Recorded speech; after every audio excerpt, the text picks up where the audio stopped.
Facebook boss Mark Zuckerberg has criticized Twitter after it fact-checked Donald Trump's false tweets.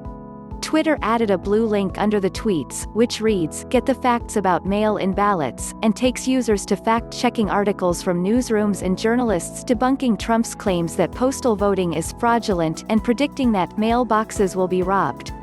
While voter fraud is marginally more common through postal votes than when people vote in person, the level of voter fraud in America is minuscule and so would not be likely to make any major difference to any election, including the upcoming presidential election in November 2020. "We have a different policy, I think, than Twitter on this," Zuckerberg told Dana Perino, host of the Fox News show The Daily Briefing, in a clip of an interview scheduled to be aired on the 28th of May. "I just believe strongly that Facebook shouldn't be the arbiter of truth of everything that people say online. In general, private companies probably shouldn't be, especially these platform companies, shouldn't be in the position of doing that," Zuckerberg added. Zuckerberg full interview where he criticizes Twitter for fact-checking Trump is expected to air on Thursday in Fox News show The Daily Briefing. #Trump is expected to sign an #executive order addressing social media companies on the same day. Pic.twitter.com/mice2qmom. Andres Restrepo, at Andres Restrepo, May 28, 2020. The message Mr. Trump posted on Twitter was also posted on his Facebook page. Despite Facebook's policy of removing content which misrepresents ways of voting or voter registration, the company will not take action against the president.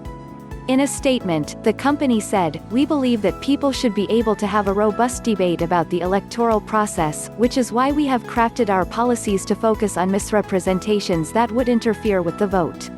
Twitter CEO Jack Dorsey responded to Zuckerberg's criticisms, saying, "Fact check, there is someone ultimately accountable for our actions as a company, and that's me.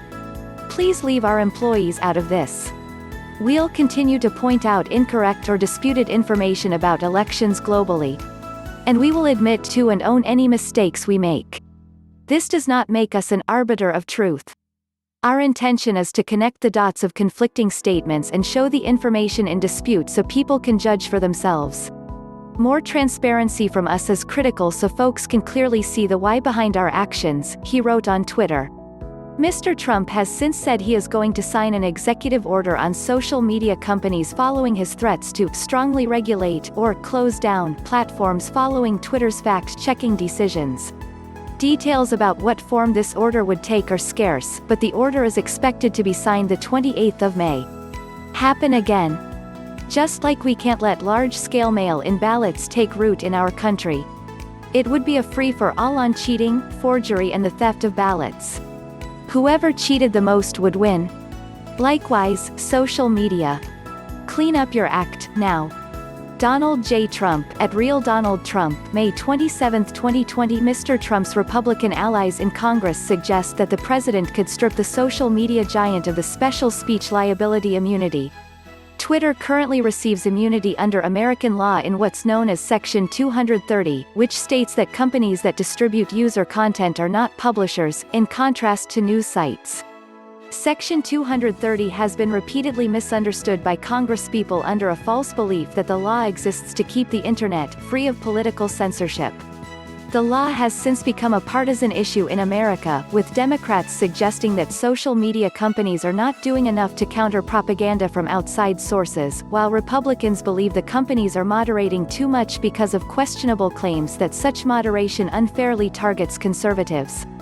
The Facebook founder's criticism follows a report from the Wall Street Journal that suggests Facebook executives took a decision to shelve research which would make its platform more civil because the proposed changes would have disproportionately affected conservative users and publishers. From Yahoo!